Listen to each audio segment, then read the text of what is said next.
Somebody else jump in, please.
Hello, all. Happy Thursday. How's everyone doing?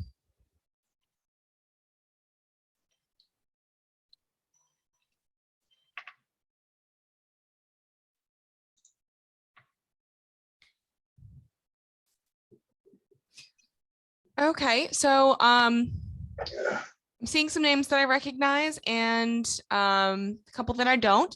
But hi, guys. My name is Kendra Rhodes, and I run the trainings for Life Plan 360 on Thursdays for ICANN Financial, just admitting some people here.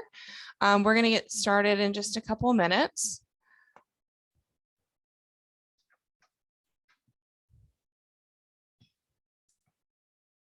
If anybody has any questions while we're just waiting a few minutes for people to jump on, please feel free to ask. And we will get started in just a minute or two. Give people a couple seconds to join in today. The topic for today that I specifically wanted to cover was budgeting and why that is important in everyone's life.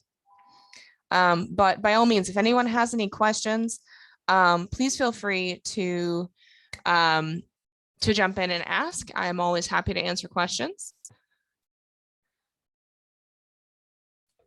So just waiting for a couple more people to jump in. We're going to get started in just a minute or so. If anybody has any specific questions that they have about the software, about the plan, about a client that they need help with a build, please feel free to jump in and ask.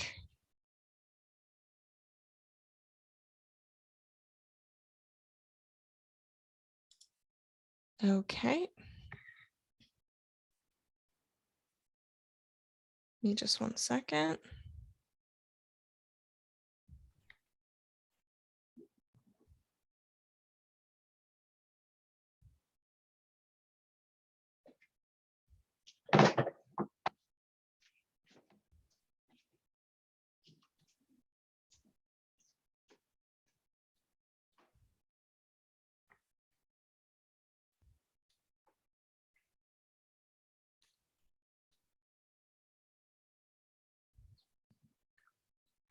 Okay, so it's about 5 past. So I think we're going to jump in. So how's everybody's summer going? Am I alone in the room?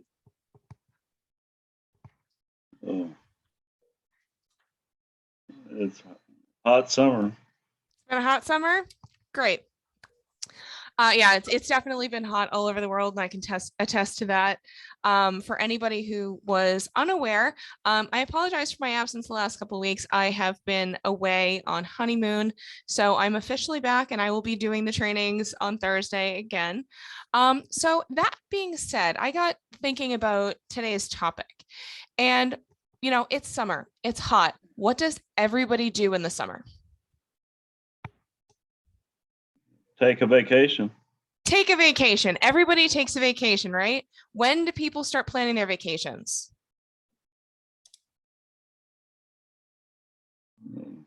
Whenever they feel like it.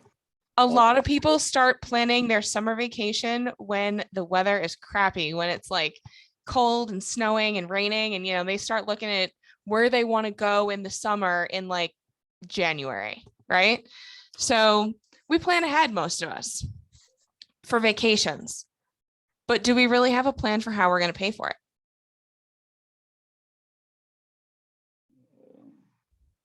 Sometimes, maybe, yes, no. Okay, most of us have some sort of plan for how we're going to pay for it. But here's my question. So as I said at the very beginning, today's topic is really about budgeting. So everybody goes on vacation. They've already paid for the flights. They've already paid for the hotels. A lot of people have paid for whatever activities that they are planning on doing. But what is something that most people don't plan on when they're talking about vacations?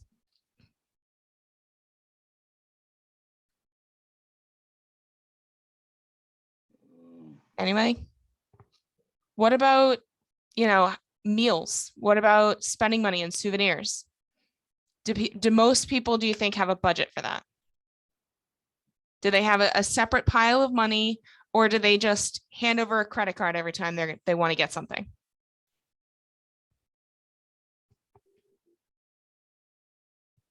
Most people just hand over the credit card when they want to get something. It's amazing how many people don't travel with cash or any idea of how much they are spending or how much they planned on spending.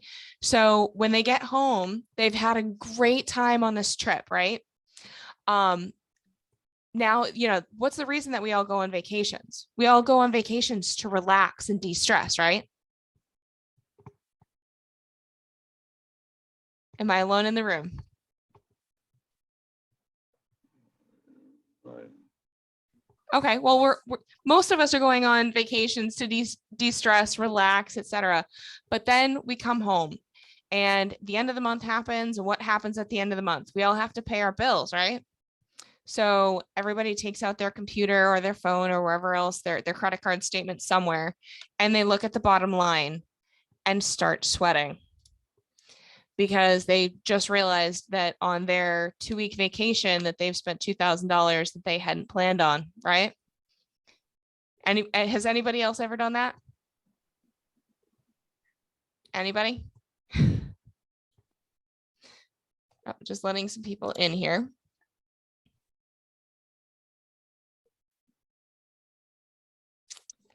Okay, so we just to recap, because I know a bunch of people just entered the room. So we're talking about the importance of budgeting and how that relates to our stress levels. And specifically in this context, we're talking about vacation. So everybody starts planning their vacation in the winter, and they know pretty much how they're going to pay for the vacation itself, but there's always incidentals that most people have not planned on. So, things like meals, airport transfers, sometimes souvenirs, gifts, etc. Sorry, just admitting people. Give me a second. So we get home from vacation. We've had a great time. We're so relaxed. We're so de-stressed.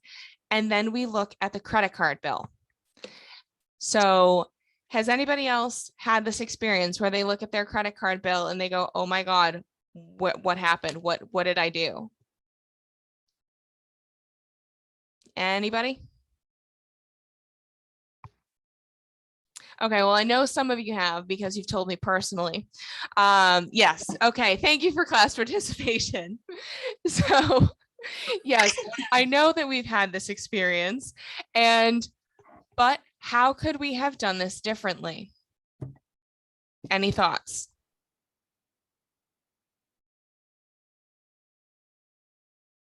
Anybody? I know we're all looking forward to the weekend, guys, but class participation is always greatly appreciated. So yeah, anyway, budgeting. So most of us started planning this vacation Christmas, January, when the weather was crappy and we just want to go somewhere, right? So we start planning our summer vacation and we plan for all of the things that we know we're going to do. We're going to stay at a hotel. We're going to get flights. We're going to do activities. We plan for those things. Most of us don't budget for spending money. If you set up a separate line item in your budget for spending money for summer vacation, and you put $100 in it, $200 in it, whatever you're going to put in it every month, for 7, 6, 7, 8 months, when you go on that vacation, you now have $800, $1,000, $1,500 in that account for the incidentals that you're going to spend, that extra dinner out, that painting that you really liked when you were walking down the Seine River, any of these things, you have the money to spend on it. You don't get that bill when you get home and have no idea how to pay for it.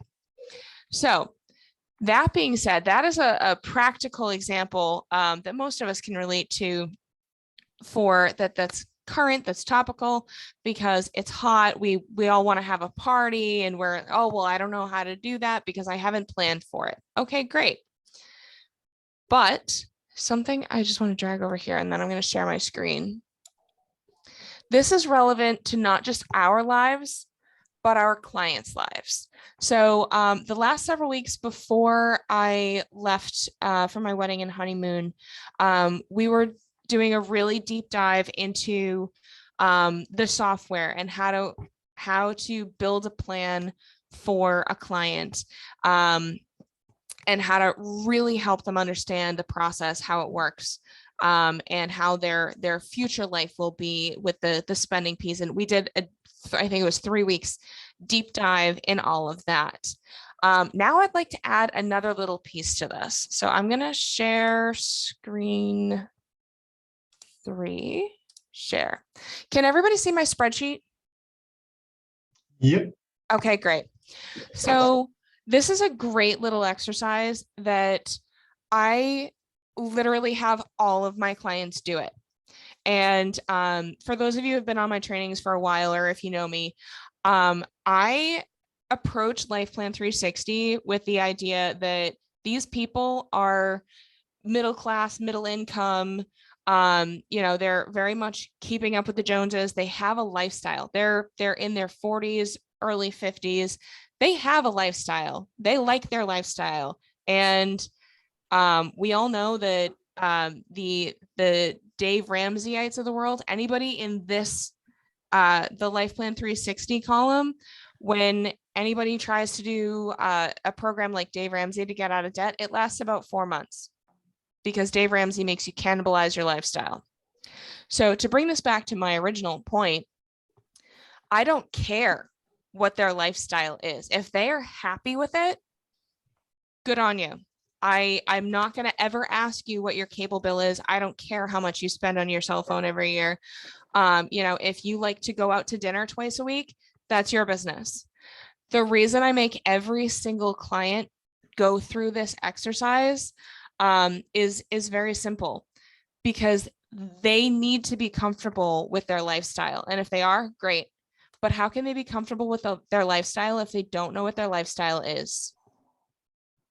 If they don't know where their money goes, they don't know if it's serving a purpose that they want it to be serving, right? Yes, no, maybe? Mm-hmm. Yes. Okay, good. Sorry, let me just, yes. Okay. Trying to manage everything all at once and I always forget about the chat. And we're going to admit some people. Okay, fabulous. So when I'm sitting down with a client, I will explain to them exactly that. Like, I don't care what they put in the spreadsheet. The only box I care about is this one right here, the difference. I want to see a 0 here all the time. because their money, this is basically a profit and loss. They need to start running their home life like it's a business.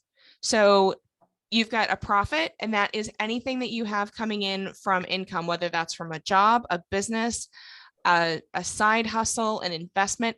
All of that income should be calculated in the expected monthly income section. For if it's a single person household or a dual person household, all of that should be included. And then they need to figure out where their money is going. So, are they paying a mortgage? Are they paying rent? Do they have a phone bill? Do they have cars? Do they have a transit pass? Do they have Netflix and Hulu? Do they, I don't know, have season tickets to the Lakers? I don't know. All of that should be included in this spreadsheet. It should be balanced out every month. And on average, I generally recommend that people backdate their budget for a minimum of 2 months. I recommend 6, to see where their money has been going, and are they spending more money than they're actually earning, or do they have money left over at the end of the month? Either way, I'm expecting this difference box right here to be 0, because and I see this a lot in my clients, that this difference is a positive number, that they have money left over at the end of the month, but they're not accounting for that. Where is it? Where is it going? Did you put it in your savings account? Did you invest it somewhere? Where is it going? So that's why this is important, because you want to remember that the Parkinson's second law, that expenses rise to match the available income, and that if we're not giving our money a job, that it will find one, but it might not be supporting our own financial goals. Does everybody remember this? Yep. Okay, good. So we want to make sure that the difference is 0, because we want to direct that extra money to something that is supporting our long-term financial goals. And in some cases, that might be a line item that says vacation fund, so that those unexpected expenses, we know where the money is coming to pay for it. So if at the end of the year, you've got $2,000 in your vacation fund, and you go on vacation and you only spend, let's say, $1,500-$1,800, that is a huge bonus, because now you have a jump on next year's vacation. Or if something else comes up, you have that little cushion.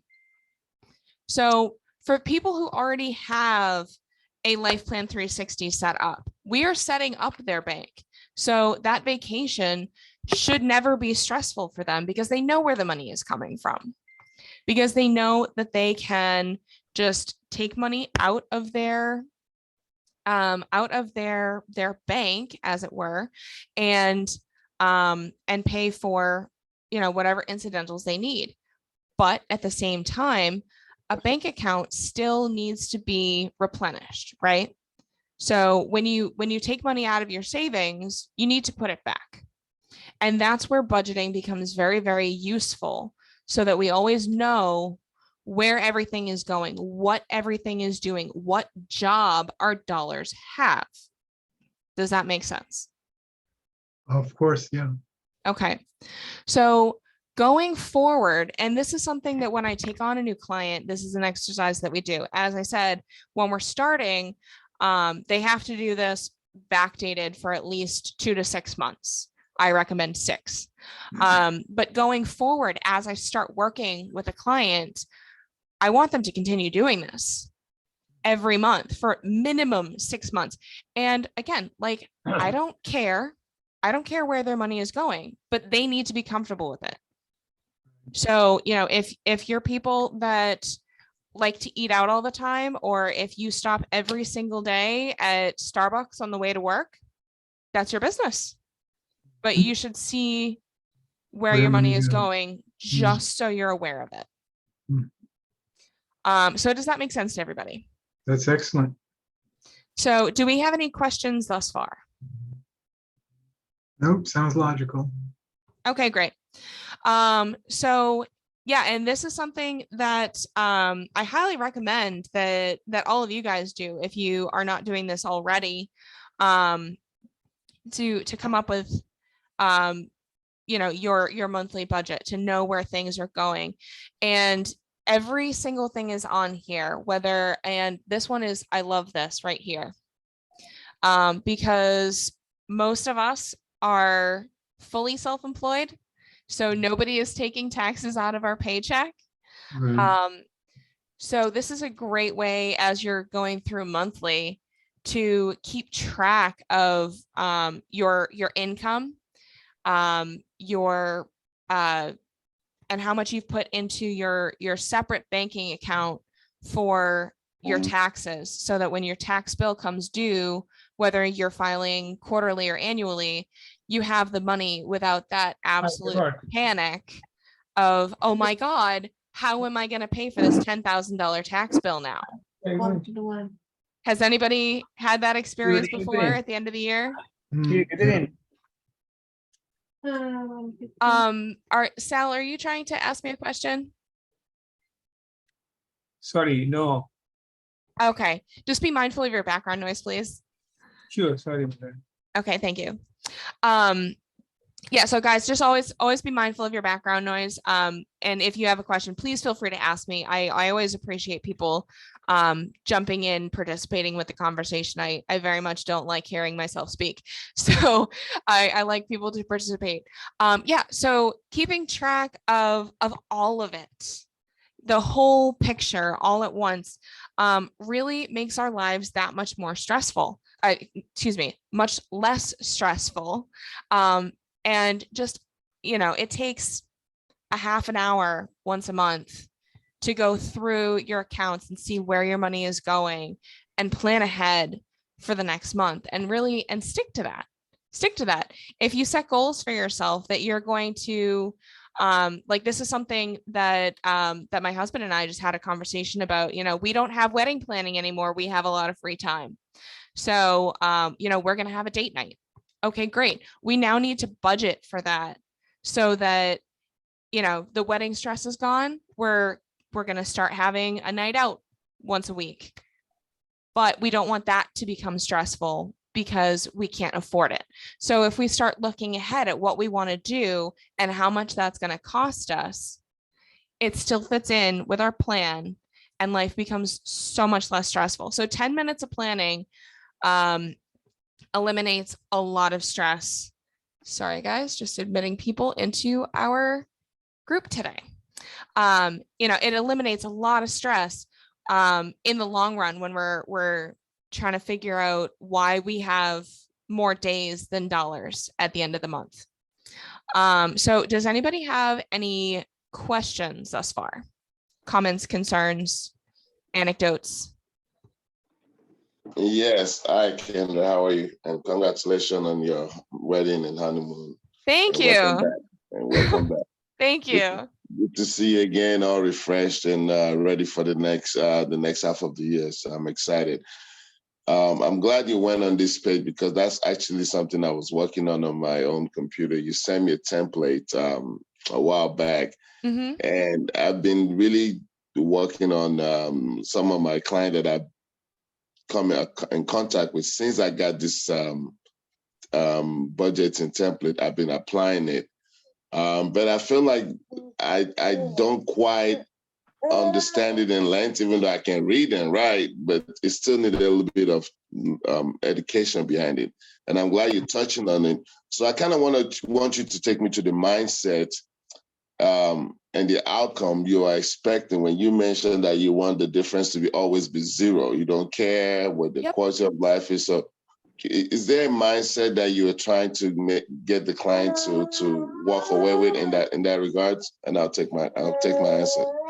Yes. So the whole point of this exercise is to get the client to really feel where their money is going. So case in point, I had a client who was making decent money, They did have a bit of debt, and going through everything, they really didn't have the assets to get out of debt. So I had them do this exercise, and they realized that they were spending $600 per month on coffee, just coffee. They were going 3 times a day to Dunkin' Donuts. And I asked them, I'm like, do you have a coffee maker at home? They said, yeah, I actually have a really fabulous coffee maker. The coffee maker, I can't remember how much she said that she spent on it, but it was expensive. So she had this really fabulous coffee maker at home that she had used precisely once. So I asked her, exactly. I asked her, I'm like, so do you think that it is a feasible lifestyle change for you? And just try this on for size. I'm just throwing it out there, seeing what sticks. By the way, guys, I never tell people do this, because as soon as you tell them do this, their knee-jerk reaction is, I don't want to. So I just kind of toss things up in the air and see what fits. Oh, I've never thought of that before. So what if we make 1 trip per day to Dunkin' Donuts? And then while we're at Dunkin' Donuts already, we buy the beans or bags of coffee. I don't drink coffee. So, whatever it is that would help you make Dunkin' Donuts coffee at home on that really nice coffee maker that you have. So needless to say, she'd never thought of that before. Huh. And making that simple change cut her coffee budget in half. Mm. And it, we brought her debt reduction schedule down from 27 years to 4 Wow. by making that one simple change. So that is precisely why I have people go through this exercise. And I don't care if they are making $50,000 a year as a family or $500,000 a year as a family. They're doing this exercise. If they are serious about wanting a bank and wanting to get out of debt and wanting to pay for their kids' college and wanting to do and retire and whatever else they want, if they're serious about their financial future, a major piece of that is knowing where your money is going. Everybody has to be comfortable with their own lifestyle. Seriously, you cannot live the way Dave Ramsey tells you to live. You can't. We all give up. It becomes very discouraging. We're bored, we're stressed, we're frustrated. We can't eat out. We can't go out with our friends. We can't take a vacation. We can't buy a new cell phone, even though ours is absolutely, dead. It fell down a flight of stairs and landed in a puddle. Like, we can't get a new cell phone because it's not in the budget this year or in the next 4 years, according to Dave Ramsey. We can't live like this. But if we know, okay, we're going to go out to dinner once a week, only once a week, that's something for us to look forward to. We can now work within that. We're going to have a schedule of, like, honestly, guys, I do this every week. Every Saturday morning, I take out a spreadsheet. I don't expect you all to take out a spreadsheet. That's just how I roll. I take out a spreadsheet and plan out Sunday, Monday, Tuesday, Wednesday, Thursday, Friday, Saturday, breakfast, lunch, and dinner, and snacks to figure out what my schedule is for this week. Why do I do it? Why is scheduling meals important? Following But them. boy, if you Following honestly your money. have to think about it. A, I don't have to think about it. B, from that schedule of meals, I can now make a shopping list so that when I go to the grocery store, I spend less money, because if it is not on the list, we don't buy it. We don't get distracted by the fun cookies or the cereal aisle with all of their colorful cartoon characters. So it's A, healthier, and B, far less expensive, and C, it takes less time. 20 minutes of preparation saves a lot of money and a lot of time. You're not circling around the grocery store 12 times to be like, oh, I forgot this, I forgot that. It saves you time, it saves you money. And I've done this. So we have a weekly budget of between $150 and $200, depending on the week, for groceries.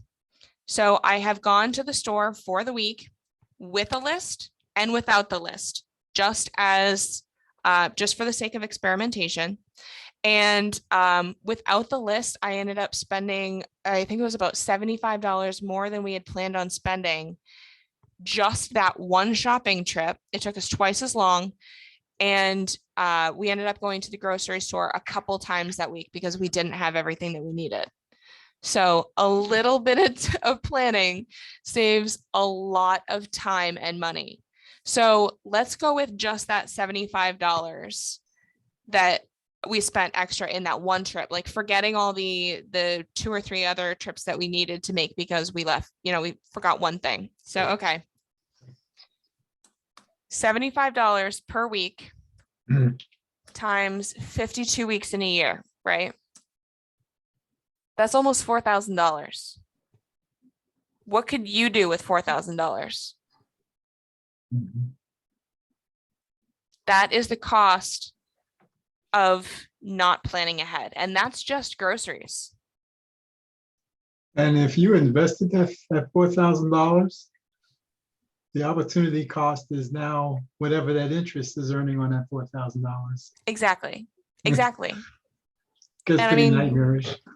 To be quite honest with you, that right there is a trip to Disney. That's a 9-day trip to Disney. Wow. Staying on property, going to the parks every single day, having the all-inclusive package. Yep. That's a 9-day trip to Disney right there. And that's So $75 a year. that's $75 a week times 52 weeks in a year. Yeah. So just to give you a kind of a quick snippet of what the cost of not planning really is and what the cost of convenience is. And okay, so let's take another example, cost of convenience. So how much would it cost you, and anybody just give me a number, if you had to get takeout one night for everybody that lives in your house because you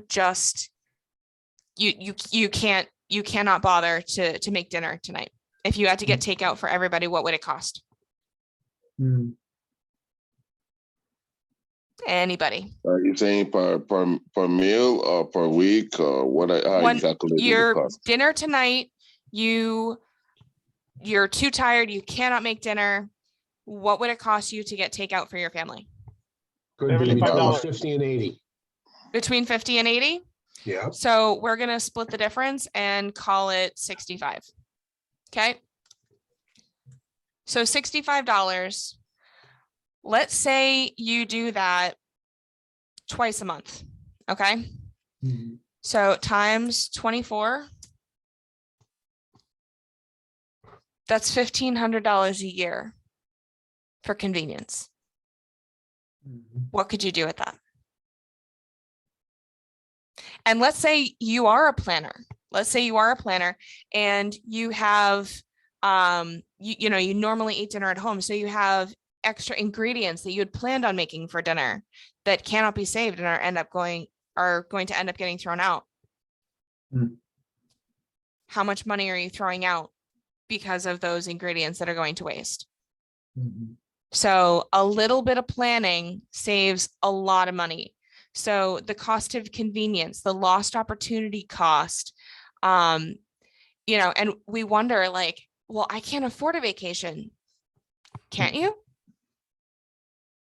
Would maybe planning ahead just a little bit assist in the cost of those vacations, those weekends away, those Prada shoes? I don't care what your lifestyle is. So Ishmael, this is a very, very long-winded way of answering your question, but the purpose is to make people see what their lifestyle is costing them. And the reason we want this number to be 0 is because people need to get in the habit of directing their dollars. So if they have $500 a month left over, okay, great. Where did it go? Did it go into your savings account? Did it go into your investments? Did you throw more money into your 401k? Did you decide, oh, great, we've got $500 left over this month. Let's go to the movies a couple of times. Let's go shopping. What happened to it? So does that, So now on that same page you're on, so the number you're looking for as a planner that really is significant is it the number right above it, the actual cash flow? Is that the number that is important to you as a planner? from this perspective, the number that I look at is the difference to make sure that they are doing the exercise properly. When in terms of building them a plan, I go into the software. No, I to get build that. I that get out. that. I get that part. But in looking at this, so you're saying that if they have more income than expenses, that difference cannot be zero. Can it be? It can. So because we're going to come down to savings and investments.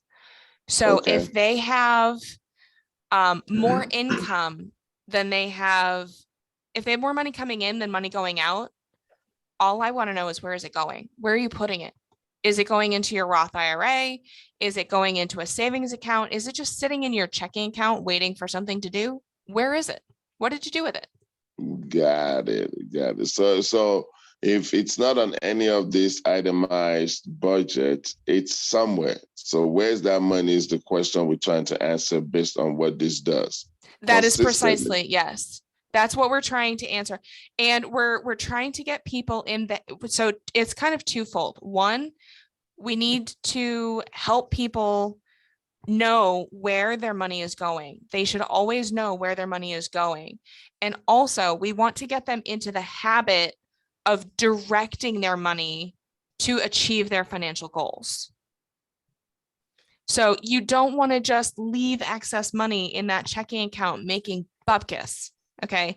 It needs to have a job. Mhm.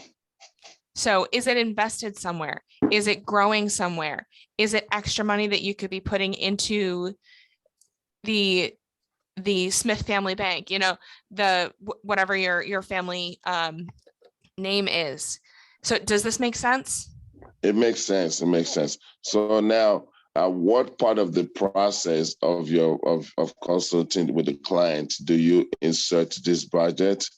And when you say that you want them to track their budget for 3 to 6 months timeline, that you prefer 6 months, do you now take that client on a 6-month path process to understand their budget before you actually make a solution in terms of their budget and their planning?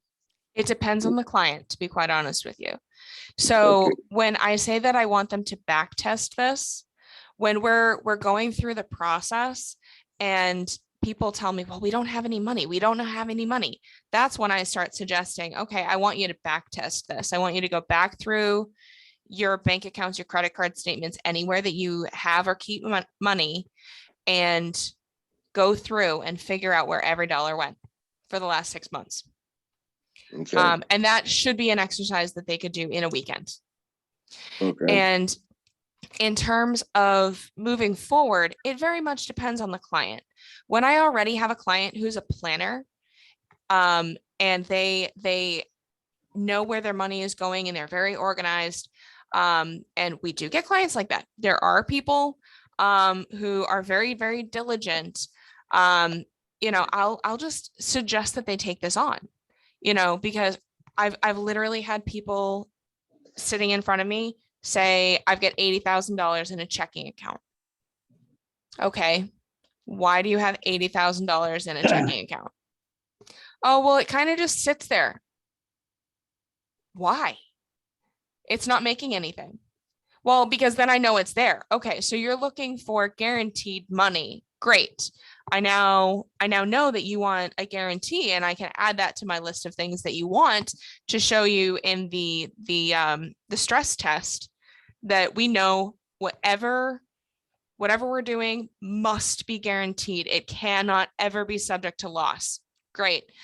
But what about the lost opportunity cost of having $80,000 in a checking account? It's making you nothing, which if the average annual inflation rate over the last couple of years is what, like 7%,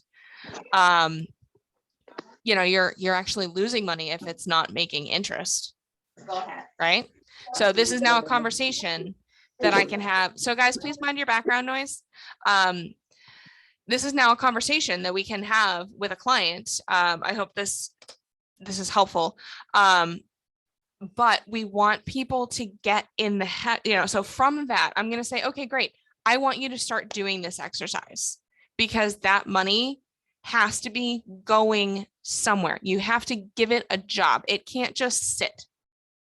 If it's sitting, it's losing value. Money makes money when money moves. Mhm. So, yeah, it very much depends on the client.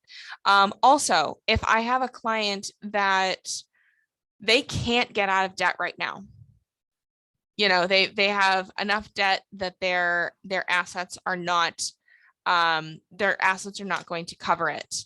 Maybe this client is in their mid to late 20s. They've got some student debt. They've got a car. But if they actually buckle down and stick to a plan that they create for themselves, they can get out of debt in less than a year. Okay, great.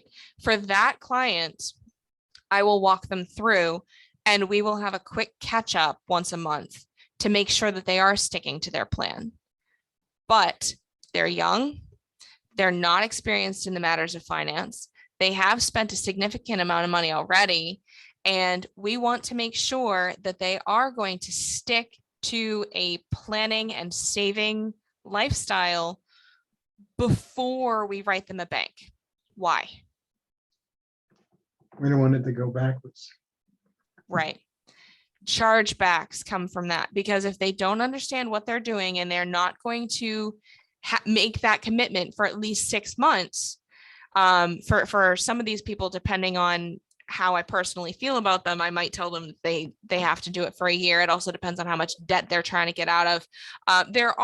So use your best judgment. There's no hard and fast rule, but these are your clients. You should have a sense of how they function, how well they're going to do this, how their progress is going, but you don't want it to become your problem that something new and shiny comes along and they direct their money to that.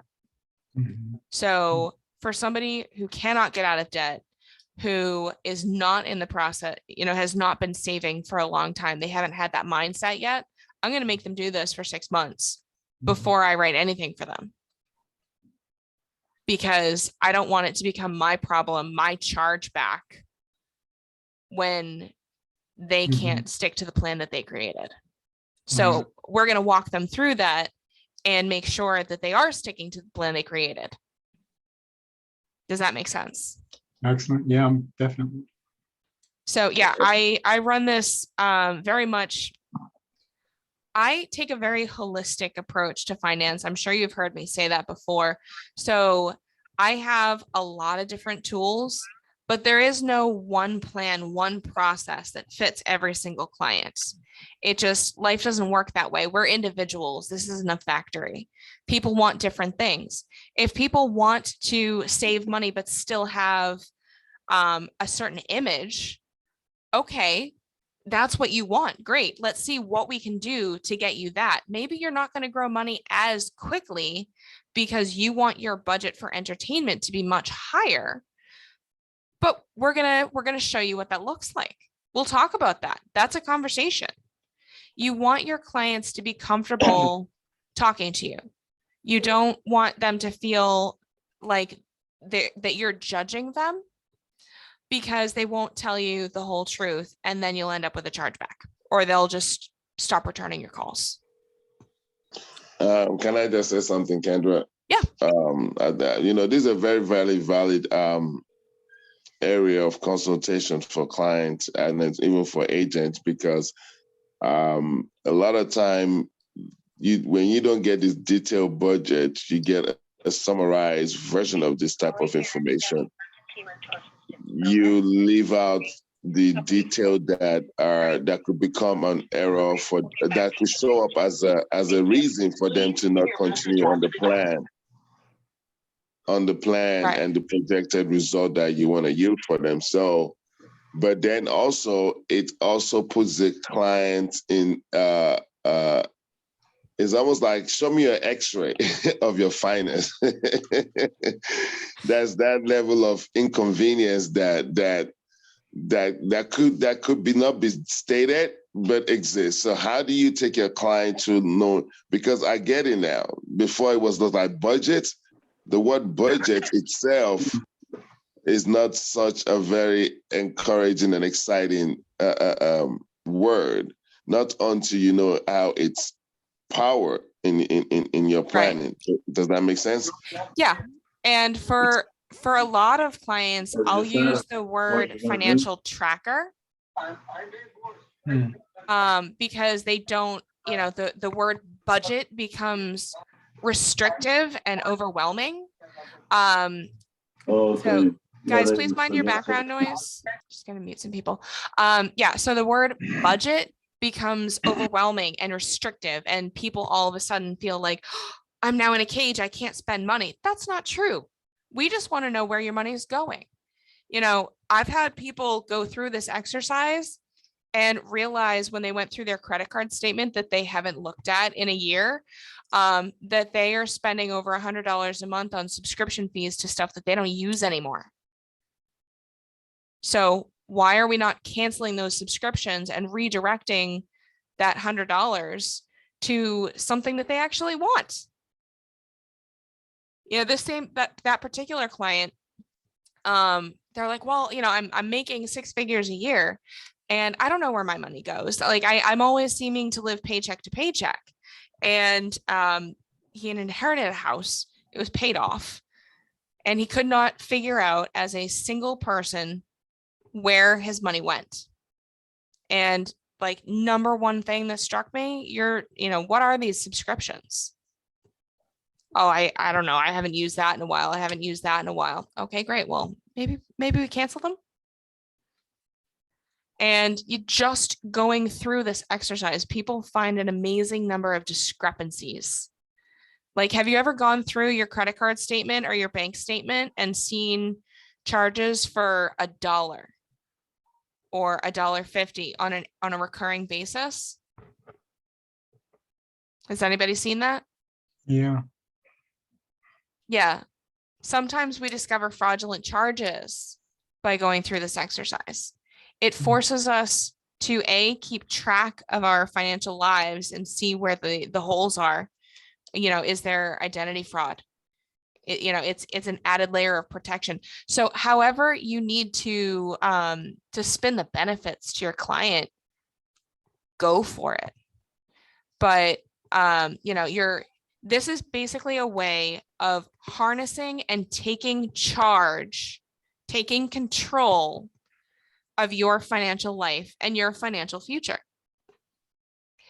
I mean, I am never, ever going to tell a client, you can't afford to be spending, $300 a month on streaming services.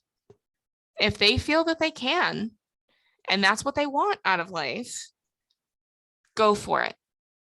But if you're telling me I can't afford my lifestyle, I don't know where my money goes, I want this and I just can't seem to get there, we'll do this exercise and I will ask their permission for us to take a deep dive and discuss every line item in here to discuss, are you comfortable with spending this amount of money on this item? Does that make you happy? Is there something that you could be doing differently in this department? And I'll ask them the questions. I don't make judgments. I am just going to ask them if they're comfortable with it. Is there something that you could be doing differently? If there is, great. We add that to the plan to see if we can change things.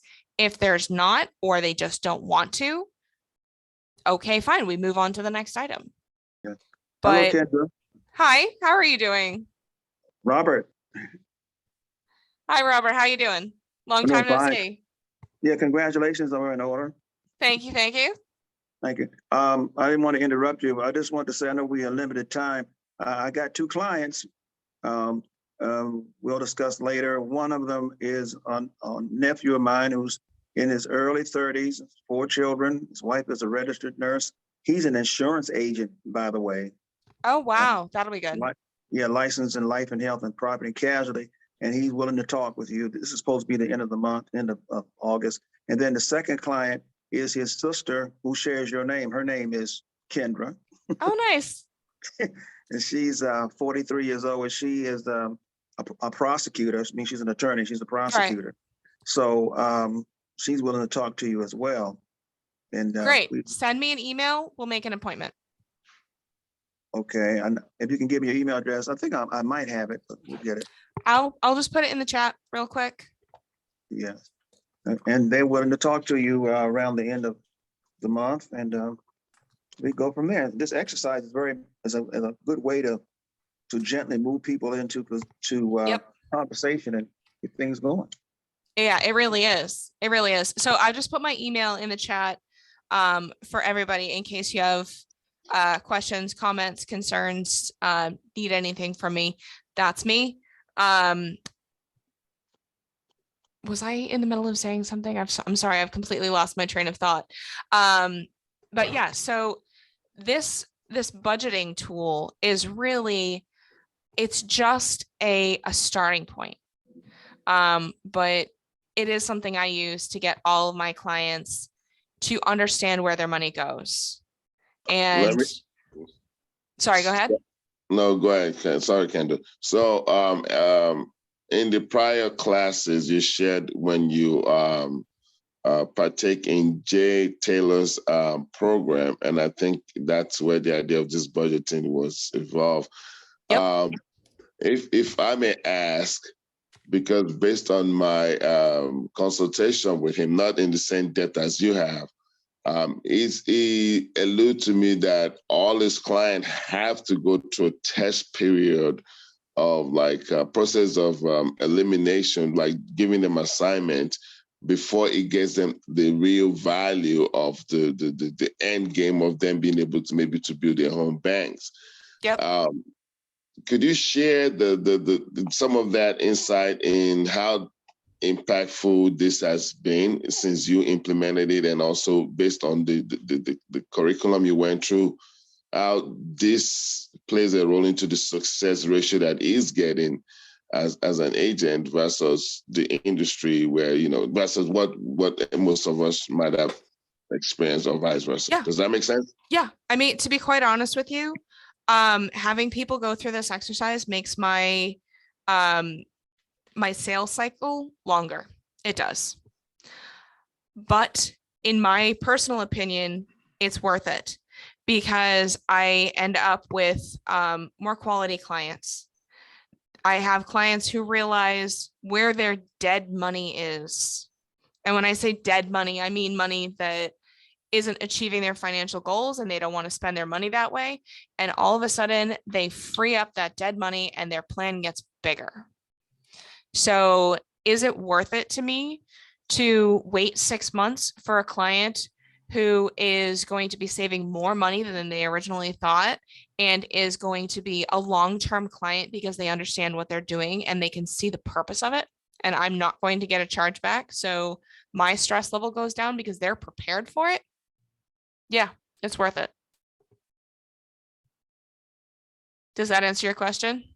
Yes. No. Yes. I mean, yes, you answered my question. I mean, I figured if you're going to have them go to this process, I have one particular client right now that is that I'm dealing with, and I've taken it upon myself that I'm not dealing with any client if I don't get them to be vulnerable to this process, because in the long run, if you want to build a different standard and a different client tier, you have to start creating the standard that brings that type of client tier to the table.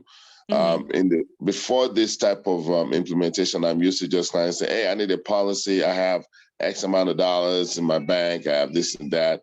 I can give away $300 a month or $500 a month. What can you get for me? And as an agent, as a sales guy, you're like, all right, cool, I got you. And then when you run this illustration, and then you make the sale, but then you're making the sale on a tiny rope that hopefully they don't cancel after 12 months. You count in the 12-month cycle, the 24 months. And then it's eating into your bottom line, your REM sleep, your health, Yeah. and it's affecting you. And the problem with that is that, great, we've just made a sale. We just, we close them quickly, but we don't know anything about them. Let's say they keep that policy. Are they going to come back to us? Not in the same manner that if they had gone through this process with you, because they've not felt vulnerable to, they didn't feel they exposed themselves to you in a way that will allow them to come back and have that conversation. Vulnerable is the wrong word. We don't want them to feel vulnerable. Oh, sorry. Okay. We want them to feel value. We want them to feel that we are setting them up for success. We want them to feel that they have created something, that they are designing it, and they own this. They are in control of it, and they are in control of their destiny, because that is a major cause of stress for people. And as I mentioned earlier, one of our topics for today is stress, is that people feel financially out of control. That's where financial hopelessness comes into play. And financial hopelessness, we can draw a direct line from financial hopelessness to death. It's the leading cause of death in America. And I don't care if you are white, Black, Asian, middle class, not middle class, it does not matter. Male, female, leading cause of death is financial hopelessness. It's awful. So you want to give people that sense of control back. You want to provide them value. And if that takes a few months, then it does. But if somebody does not understand the concept of what you are trying to give them, because if you don't want people to, you don't want to sell people. You want to build people. You want to educate people, because educated people have ownership. People who purchase, give it away. They get rid of it.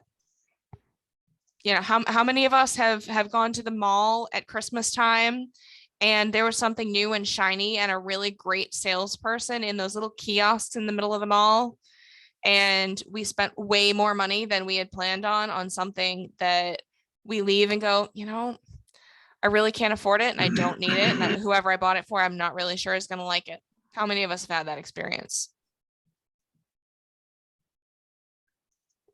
Can't just be me. Yeah, exactly. Okay. Other people have had this experience. We don't want people to feel that way about their financial structure.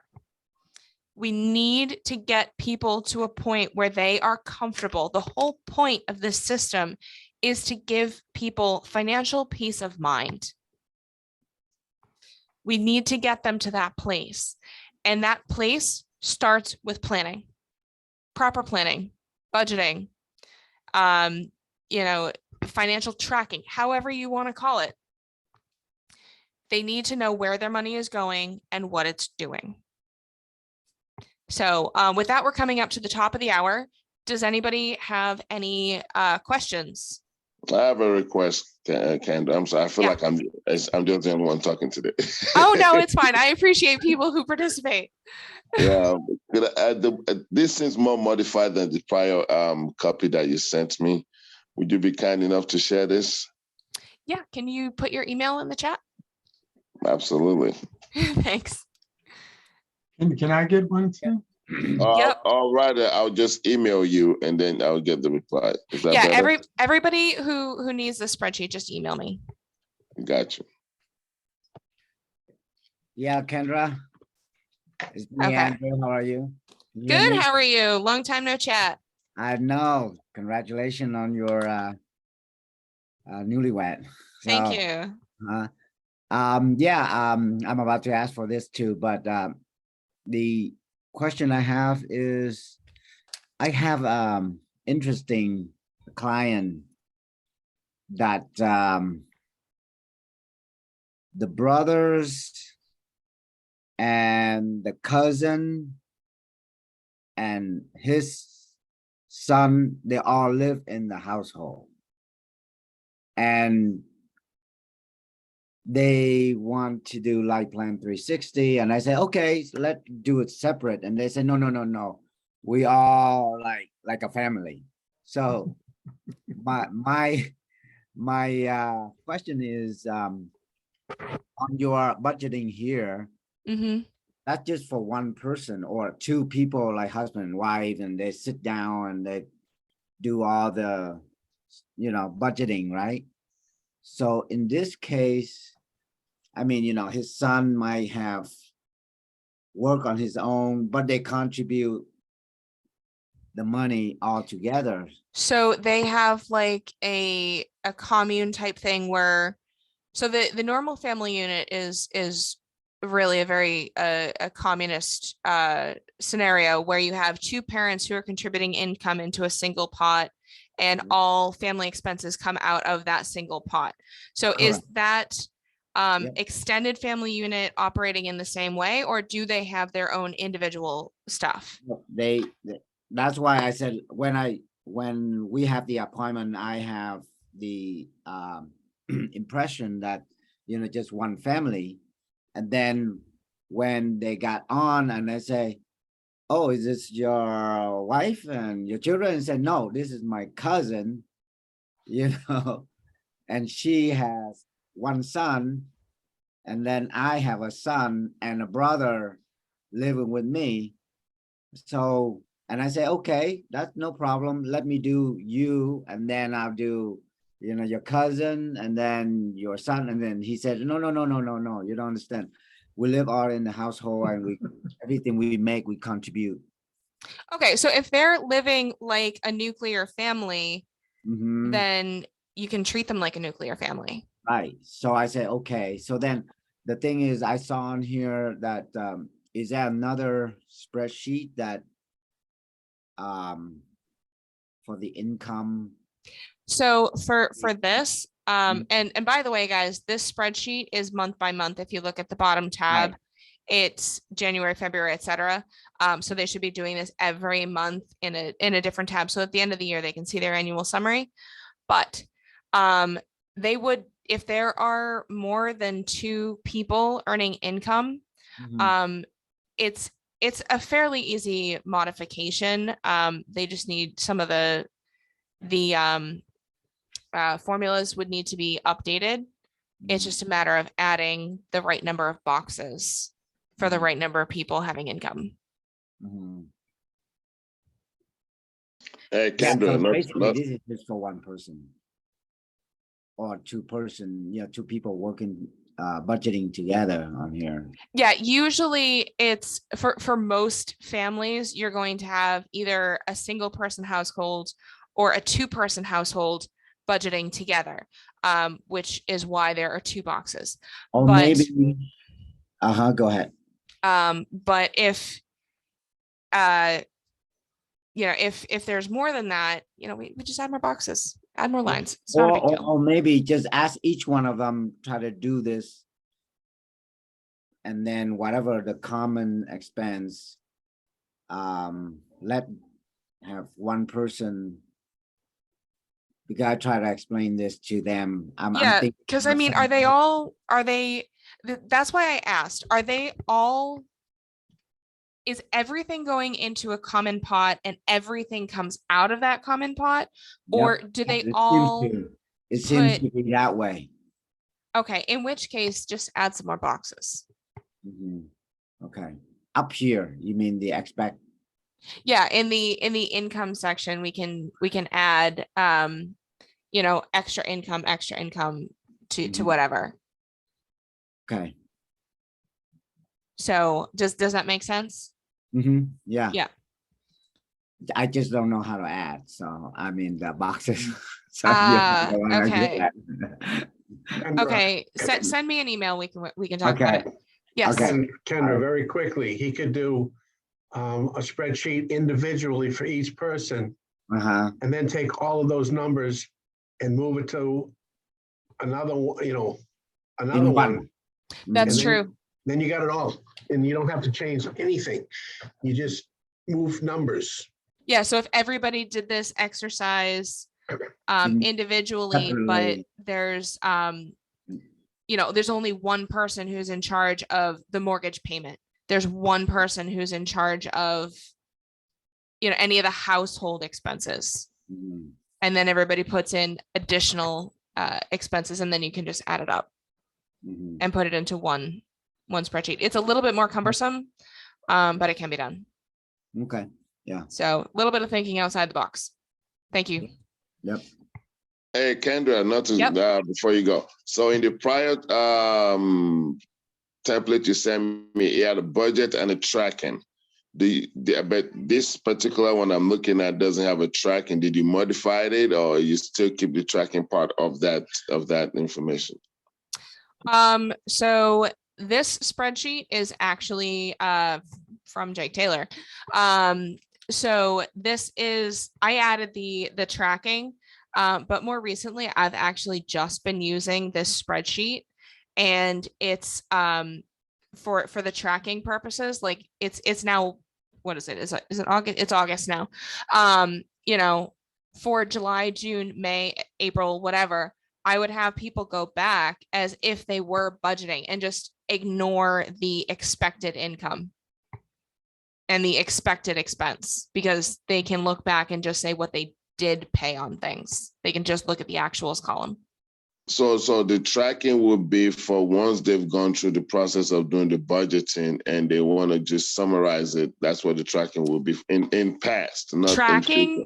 Tracking is past tense. Okay. Budgeting is future tense. Present or future. Present or future. Yes. So, and then matching it up to come up with the difference. So when I sit down, because you can never ask your client to do something that you don't do. Okay. So I highly recommend everybody to start doing this on a regular basis. So Jamie and I sit down at the end of the month, and we take a look at what we've spent this month, and we put that into our actuals column, and what we've had for income this month. And depending on how many work days we're in the month, income changes. So then we look at next month and what we're expecting to spend on similar things. So if we had an unexpected increase this month, we might take that into account for our budgeting for next month. Does that make sense? Gotcha. Like maybe, oh, by the way, there's a birthday coming up for XYZ, or we have this on wedding invitation we got to go to, or such are the unexpected. So, or you might have to go out of town. Those might be some expected expenses that we need to plan for. But like, I don't know. I know what it was. A couple months ago, I went for my car's 6-month checkup or whatever it is. And I needed more than just the standard oil change, tire rotation thing. And it was like $100 extra or something that I hadn't actually planned on. Because I didn't realize that I needed that much maintenance for my car. But these things come up. So it's things like that that are added expenses. So for future budgeting, I might add an extra $10 a month or whatever into my maintenance for the car, because I should probably assume my car is 8 years old now. It might need some more maintenance. So I can plan ahead for that, so that when it comes up, I have the money. Does that make sense? Absolutely. Yeah. So things along that line. So I want to be mindful of everybody's time.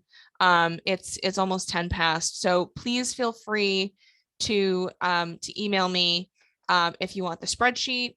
if you have any additional questions, if you have a client that you need some help with, Robert, send me an email and we will organize a time. Anything else quick before we adjourn for the day? Yeah, I'm just want to give one suggestion. Is anybody use the app called Mint? Yes, I have. Yeah, so that's when I'm using that app and I find it very useful.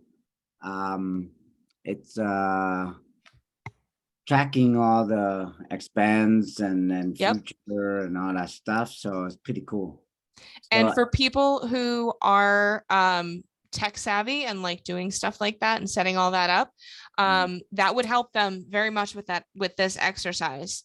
But they should still review their card statements and their Yeah. bank account statements every month to see those little inaccuracies that inevitably crop up. It's amazing how easy it is for fraudulent charges to come through. Honestly, I had to get new credit cards 3 times last year because my card just kept getting compromised by stupid little things.